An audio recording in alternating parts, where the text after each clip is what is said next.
ভারতে এবার প্রমাণ হয়ে গেল যে এই ধর্মীয় উগ্রবাদ এবং ধর্মীয় উন্মাদনা ভারতেও কি পরিমাণ তুখর এবং তীব্র। ভারতের কংগ্রেসের নেতা শশী থারুর যখন দিল্লিতে বসে বসে বলছেন যে কি রাজনীতিকে ক্রিকেটের সাথে জড়াবেন না, ক্রিকেটকে রাজনীতির সাথে জড়াবেন না, তখন আমাদের মোস্তাফিজকে আইপিএল থেকে বাদ দিল। তুখোর প্রতিক্রিয়া বাংলাদেশে খুব স্বাভাবিক সে প্রতিক্রিয়া হলো, কিন্তু এটা যে একটা উগ্র ধর্মপন্থীর বিজয় এটা স্পষ্ট হয়ে গেল। আমরা সবসময় বলি আমাদের এই দুই দেশের সম্পর্ক নষ্ট করার জন্য উগ্র ধর্মবাদীরা এবং তাদের রাজনৈতিক খায়েশ, রাজনৈতিক বিলাস এইটাই একটা পেরেক বসিয়ে দেয়। আপনারা নিশ্চিত করে চোখ বন্ধ করে বলতে পারবেন যে মৌলবাদীদের মধ্যে বিজয় হলো, এবং দেখবেন যে এর থেকে বাংলাদেশের মৌলবাদীরা স্ফলন শুরু করবে এবং তারা মোটামুটি মাঠ গরম করবে। এটার প্রতিক্রিয়া অলরেডি দেখা যাচ্ছে। বাংলাদেশ ক্রীড়া সাংবাদিকরা আইপিএল এর নিউজ অর্জন করবে এবং বাংলাদেশে এখনকার একটা নির্দিষ্ট গ্রুপের খুব ইন্টারেস্টেড মুখপাত্র আমার দেশ পত্রিকা, তারা আইপিএল এর নিউজ বয়কটের ঘোষণা দিয়েছে। দেখেন খবরটা কোন জায়গায় নিয়ে গেছে। তারা বলছে যে আসন্ন ইন্ডিয়ান প্রিমিয়ার লিগ শুরুর আগে শাহরুখ খানের মালিকানাধীন কলকাতা নাইট রাইডার্সকে মানে কেকেআর দল থেকে বাংলাদেশি পেসার মোস্তাফিজুর রহমানকে বাদ দেওয়ার নির্দেশ দিয়েছে ভারতের ক্রিকেট নিয়ন্ত্রণ সংস্থা বিসিসিআই। এটা শনিবার এই সিদ্ধান্ত স্বাগত জানিয়েছে ভারতীয় জনতা পার্টি বিজেপি। মানে এই সিদ্ধান্তকে বিজেপি মিষ্টি খাওয়ার উপলক্ষ তৈরি করে নিচ্ছে। দলটির নেতা সঙ্গীত সোম এই নির্দেশকে ভারতের হিন্দুদের জয় বলে অভিহিত করেছেন। দুইটা দেশ বন্ধু প্রতিম দেশ। বাংলাদেশে কিছু হলে বাংলাদেশে এক শ্রেণীর ধর্মপন্থীরা তারা বিজয়ের বেশে উৎফলন শুরু করে, ভারতে আবার সেটা দেখা গেছে ভারতীয় রূপে।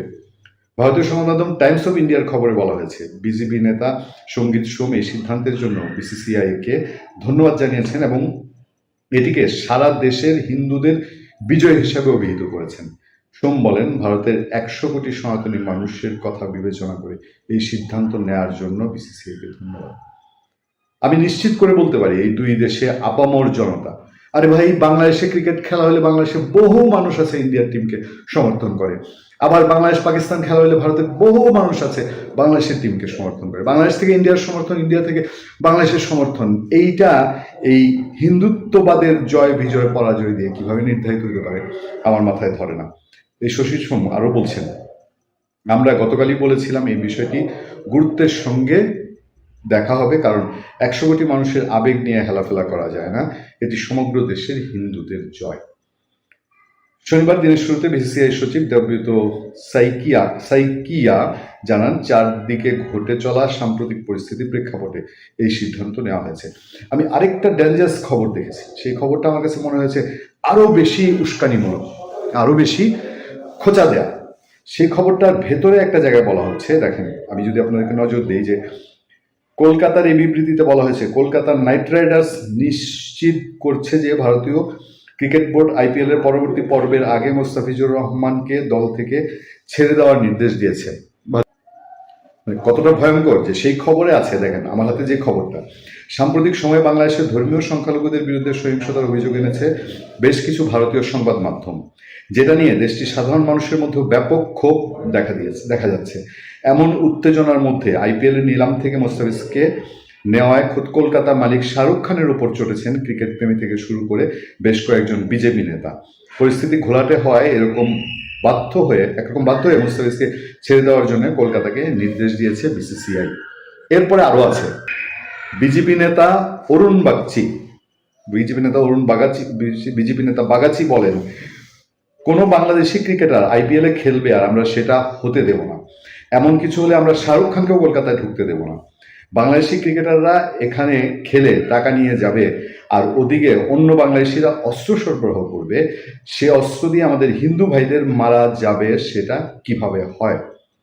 মানে তারা জিনিসটাকে কোন পর্যায়ে নিয়ে কুচ লাগাচ্ছে। দেখেন যে বিজেপি নেতারা বলছেন যে তাদের বাংলাদেশি ক্রিকেটাররা, যেমন মোস্তাফিজুর রহমানের সঙ্গে কন্ট্রাক্ট ছিল 10 কোটি টাকা, সে ওখানে গিয়ে এই টাকা আনবে, এই টাকায় বোঝা যাচ্ছে যে পরোক্ষভাবে ভারতের টাকা দিয়ে অস্ত্র দেওয়া হবে।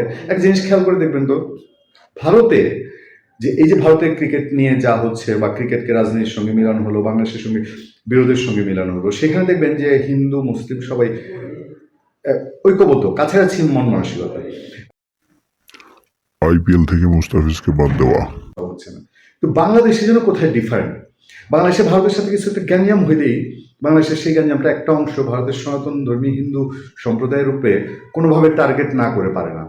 ফলে যেটা হয় যে ভারতে বসে থাকা হিন্দু উগ্রবাদী যারা, তারা এই জিনিসটা লুফে নিয়ে যেমনি ইচ্ছা তেমনি, আর যেহেতু তারা শক্তিশালী দেশ, শক্তিশালী প্রতিবেশী, তাদের হাতে বহু মেকানিজম, তারা তখন বাংলাদেশকে এক হাত নেওয়ার চেষ্টা করে। যাক, নিশ্চয়ই ক্রিকেটের জন্য পৃথিবীর ইতিহাসে একটা ন্যাক্কারজনক ঘটনা ঘটলো যে এইরকম ভারতীয়রা মানে একটা জাতিগতভাবে একটা দেশ। আমি আরেকটা খবরে দেখেছি যে এই সিদ্ধান্ত যে বিসিসিআই নিজে একা নিয়েছে তা না, এটা উপর থেকে মানে কেন্দ্র থেকে এই সিদ্ধান্তের জন্য প্রেশার দেওয়া হয়েছে, প্রেশার দিয়ে মোস্তাফিজকে বাদ দেওয়ার সিদ্ধান্তটা বাস্তবায়ন করা হয়েছে।